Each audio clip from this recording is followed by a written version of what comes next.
Ito ang upgraded na tortang gulay.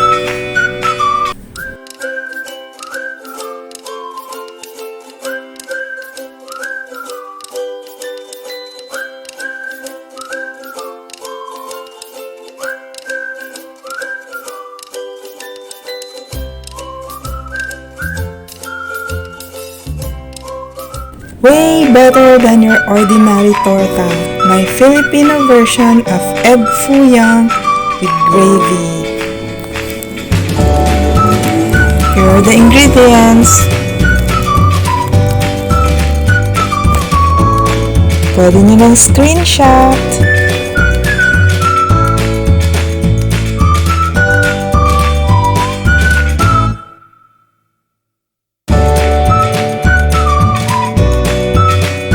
Begin by preparing all the ingredients. Hiwa-hiwa lang.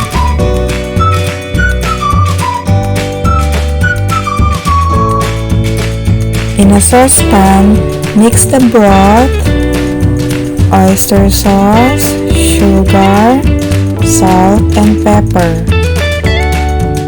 Without heat pa ito. Halo-halo lang, then transfer to stove. Let it boil. Pakuluin lang natin para ma-dissolve yung mga nilagay natin.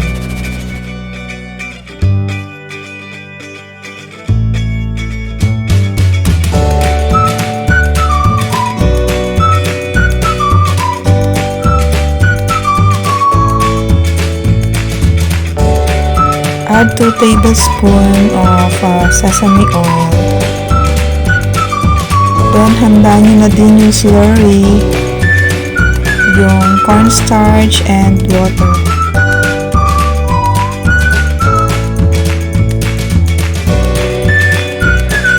Add the slurry a little at a time. Tapos, continue mix lang para di magbuo-buo.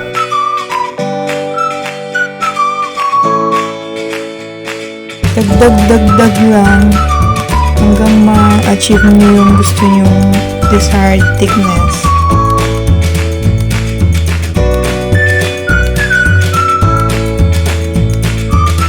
Halo-halo lang.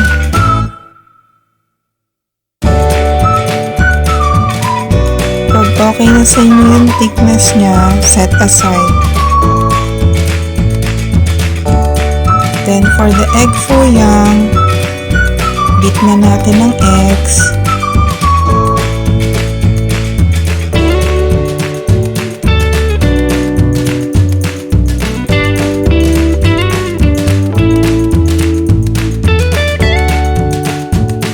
Okay, beat the eggs. Then add the onion. The garlic, spring onions, carrots,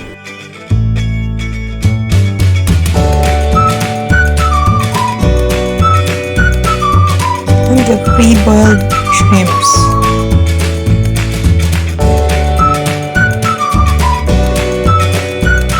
Slice mo lang yung shrimps.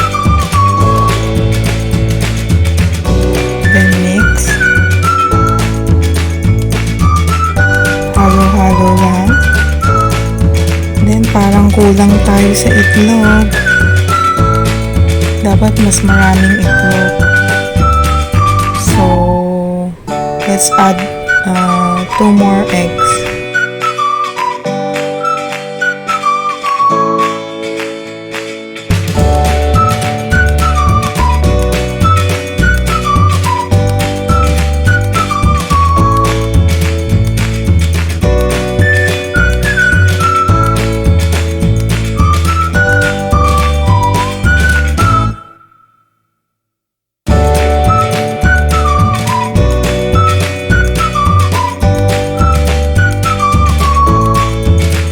Lagay na din natin ang cabbage. Add in the cabbage.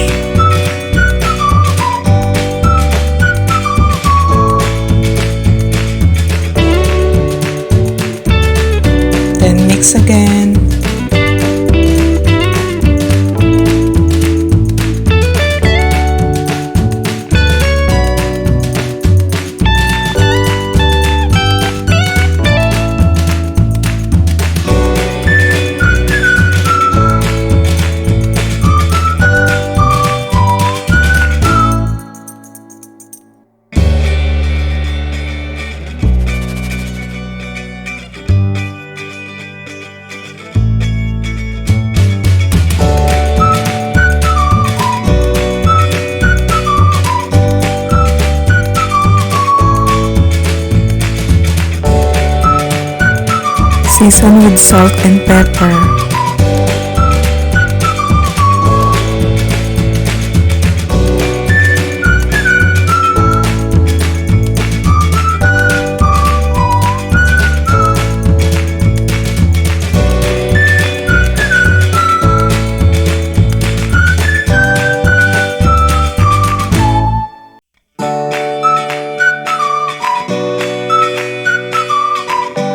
Halo-halo ulit.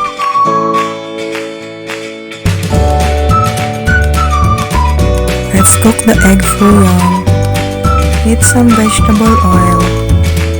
I'm using canola oil here. We need more oil to make the eggs puff up. Okay, pan fry the mixture. Pour some into the pan using a ladle. Mas maganda form niya pag ladle yung ginamit niyo. The edge of the pancake will start to bubble and puff up.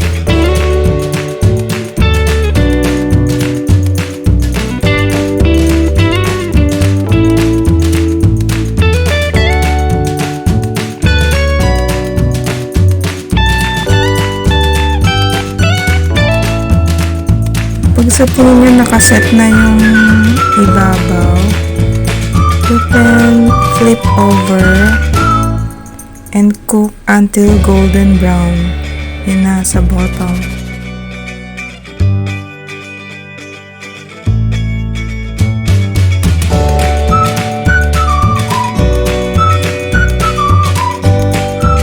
Again, talagang dami yung mantika natin, kaya you better use vegetable oil.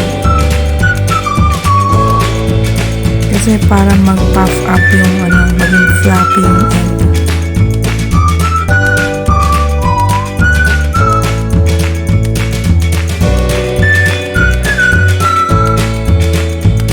Yun yung kaibahan niya sa torta. Yung torta, flat lang yung egg.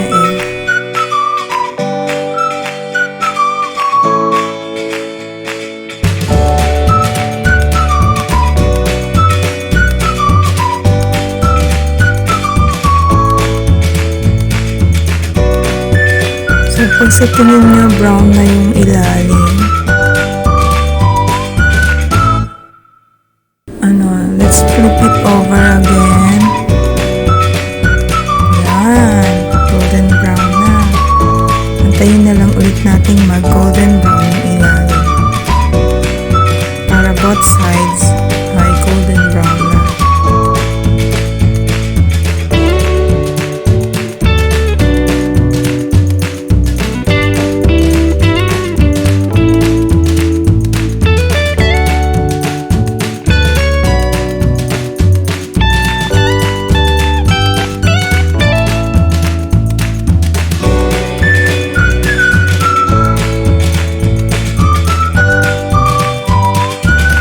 Just repeat the procedure, yung pan fry the rest of the mixture hanggang maubos na yung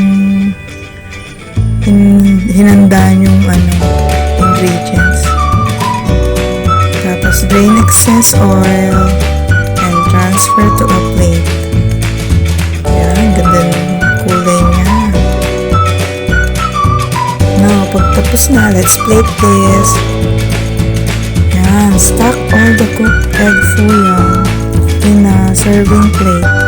Patong-patong lang sila. Then drizzle some gravy before serving. Pwede nyo din siyang iserve na walang gravy, pero mas sa akin preferred ko yung may gravy. Mas masarap yung may gravy.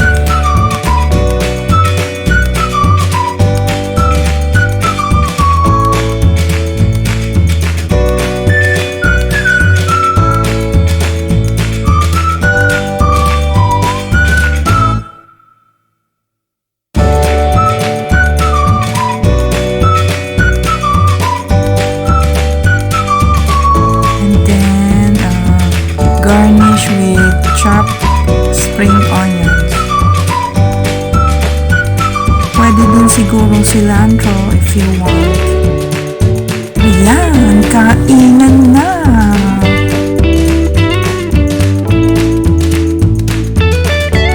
Where's the rice? Kain na! Let's eat! I hope you try this recipe and let us know how it went. Subukan niyo po. Yum, yum, yum! Ito ang upgraded version ng tortang gulay.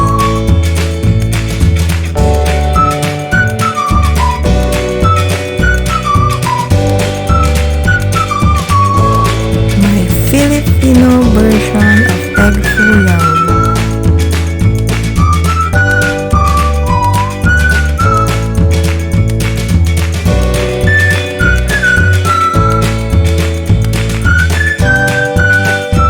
There's a boy with autism who has taught me more about life than anyone else in this world ever will.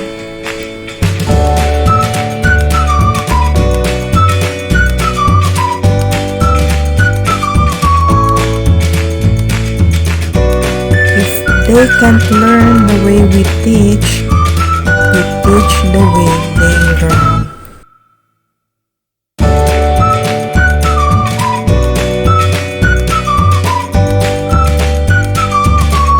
Thanks for watching. Please like, share, and subscribe. Salamat po. Bye!